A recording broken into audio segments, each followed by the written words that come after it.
नमस्कार दोस्तों, बहुत बहुत स्वागत है आप सभी का आपके अपने इस YouTube चैनल विधिटेरिया में। दोस्तों मैं हूं एडवोकेट मंजित त्रिपाठी। दोस्तों आज के इस वीडियो में हम लोग बात करने वाले हैं कि अगर बैंक ने आपके खिलाफ आर्बिट्रेशन की नोटिस इशू कर दी है। देखिए आर्बिट्रेशन क्यों इतना आज के समय में बैंकों के द्वारा कराया जा रहा है। पहले बैंक आपके ऊपर चेक बाउंस के मुकदमे करा रहे थे, पहले बैंक आपके खिलाफ 25 ECS बाउंस के मुकदमे करा रहे थे, पहले बैंक 406 420 करा रहे थे, लेकिन बैंक आजकल आर्बिट्रेशन करा रहे हैं।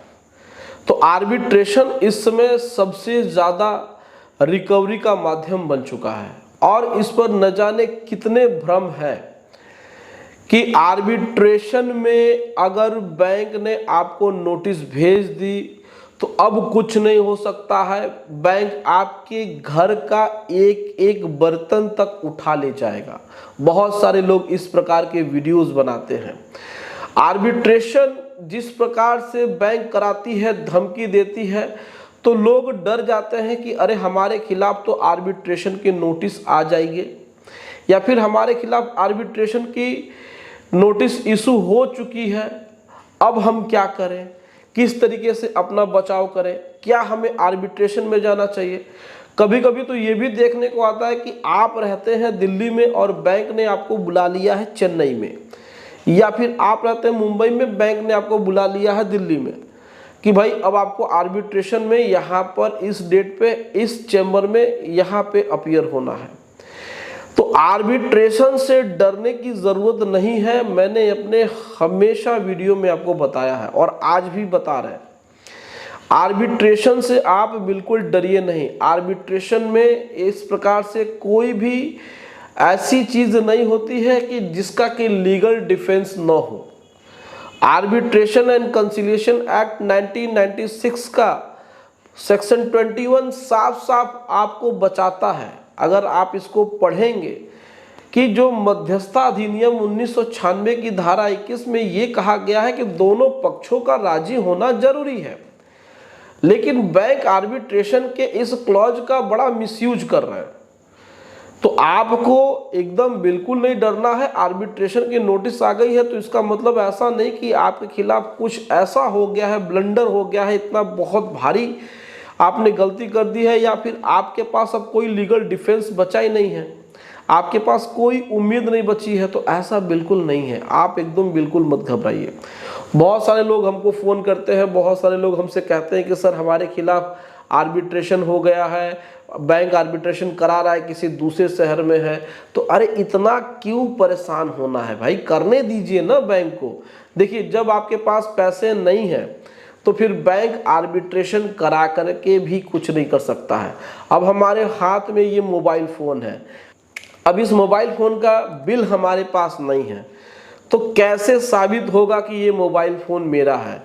या फिर कोई भी अगर हमारे पास ऐसा सामान नहीं है जिसका कि बिल हमारे नाम पे अभी नहीं है, तो कैसे बैंक उसको ले लेगा। और बैंक के पास कोई गोडाउन नहीं है, बैंक के पास कोई भी आपका सामान उठाकर रखने की जगह नहीं है। बैंक आपके लोटा, थरिया, बर्तन, गिलास, चम्मच, कटोरी, ये सब एकदम देसी भाषा में हमने बात कर रहे हैं कि ये सब चीज़ें नहीं उठा सकता है। हाँ देखिए, अगर बैंक को आर्बिट्रेशन में अवार्ड इशू करा दिया है आर्बिट्रेटर के माध्यम से, तो भी आपके पास मौका होता है। अवार्ड इशू हो जाने के बाद आपको सेटलमेंट करने का मौका मिलता है, या फिर उस अवार्ड को एग्जीक्यूट कराने के लिए भी बैंक को कोर्ट में ही जाना पड़ेगा, वहाँ से आपको समन आएगा। तो किसी भी प्रकार से आपको डरने की ज़रूरत नहीं है। लेकिन लोग क्या करते हैं कि YouTube पे जाते हैं और ऐसे कुछ लोगों की वीडियो देख लेते हैं जो कि भ्रामक है। अब इस तरीके से वो उसमें बताते हैं कि भाई अब आपके खिलाफ आर्बिट्रेशन की नोटिस आ गई है, अब आपको कोई नहीं बचा सकता है, बड़े बड़े थंबनेल लगते हैं। तो ऐसा बिल्कुल भी नहीं है। आपके लिए लीगल डिफेंस हमेशा है, कानून में मान्यता है, कानून में आपको भी सुनने का अधिकार दिया गया है। ये नेचुरल जस्टिस, नेचुरल लॉ या फिर भारतीय संविधान के अनुच्छेद 14 के अंतर्गत आपको भी समान अधिकार दिए गए हैं, सुनवाई का अधिकार दिया गया है। आर्टिकल 21 के अंतर्गत आपको अपनी बात रखने का अधिकार दिया गया है। तो इसमें आपको डरने की जरूरत बिल्कुल भी नहीं है। अगर ऐसा कुछ भी अगर अनाप शनाप सुनेंगे तो अनाप शनाप सोचेंगे, क्योंकि देखिए जब आप डरे होते हैं और ऐसे में कोई दूसरा वीडियो बनाता है और डरा देता है तो फिर आपके पास तो कुछ बचता ही नहीं है। तो ऐसे कंडीशन में बिल्कुल भी परेशान मत होइए। आपके खिलाफ अगर कोई मुकदमा दाखिल भी हो जाता है तो भी आपको सुनवाई का अवसर दिया जाता है। बिना आपके सुने कोई भी एक पक्षीय कार्रवाई कोर्ट तो नहीं करेगा, भले बैंक कर दे लेकिन कोर्ट नहीं करेगा। तो जब भी अवार्ड आएगा वो आपके कोर्ट में जाएगा, वहां से आपको समन आएगा कि आप अपने नाम पर जो भी संपत्ति है उसका ब्यौरा एफिडेविट के माध्यम से दीजिए। अब उसमें आप वहां पर एफिडेविट के माध्यम से दे भी सकते हैं और वहां भी आप एप्लीकेशन दे करके मामले का सेटलमेंट करा सकते हैं। तो यहाँ पर कॉम्पिटेंट कोर्ट क्या करेगी, आपको विधिक सेवा प्राधिकरण में आपका केस यानी बैंक के साथ वो भेज देगी और वहां पे जा करके आपका जिस तरीके से लोक अदालत होता है उसी तरीके से विधिक सेवा प्राधिकरण होता है और वहां पर आप लोग बैठ करके आमने सामने बैठ करके बातचीत करके मामले को सुलझा सकते हैं और सेटलमेंट हो सकता है। इसमें कोई भी प्रॉब्लम नहीं होगी, कोई भी दिक्कत नहीं होगी। तो आज से आर्बिट्रेशन के नाम से डरने की ज़रूरत नहीं है। आर्बिट्रेशन की प्रोसीडिंग कोई हवा नहीं है, कोई भूत नहीं है, इससे आपको डरने की ज़रूरत नहीं है।